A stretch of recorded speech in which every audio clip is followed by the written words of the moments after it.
ஏன் இதை தடுக்க கூடாதா நீங்க அப்படின்னு கேட்டேன். இல்லைன்னா நிலைமை வந்து மோசமா இருக்கு, அவங்க ஏதோ எண்டோஸ்கோப் ஏதோ போட்டாங்களாம், அது வெளியே வரலாமா, டேப்லெட்ஸ் வெளியே வர மாட்டிருக்கு, இப்ப ஐசியூல வச்சிருக்கான்னு சொல்றாங்க. இப்ப என்னன்னா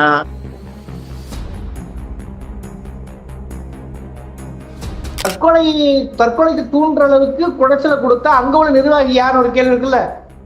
அது என்னன்னா அந்த துணை செயலாளர் வந்து என்ன பண்ணிட்டாங்க, ஒரு வீடியோ பதிவு விட்டு இவன் திமுக கைக்கூலி என்று சொல்லிட்டு ஏதோ பரப்பிட்டாங்கன்னா, இவங்க அண்ணன் பில்லா ஜெகன் இருக்காங்க, திமுகவுடைய கைகூலி அஜிதா அக்னலக்கா அவர்கள் வந்து தலைமை பண்புள்ள தலைவருக்கான ஒரு அடையாளம்.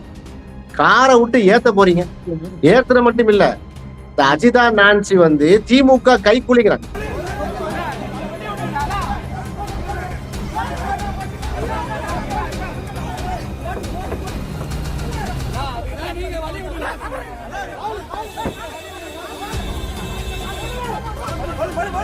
திருமாவளவன் வந்து திமுகவுடைய மாவட்ட செயலராக இருக்காரு.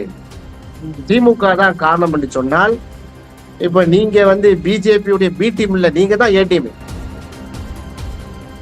இன்னும் பச்சையா சொல்றாங்க, சாதி அரசியலுக்கு விஜய் வந்து துணை போகிறாங்க. என் வாயால் சொல்ல முடியாது. ஆமா, சாதி அரசியலுக்கு விஜய் துணை போய்விட்டார் என்று அஜித்தாவுடைய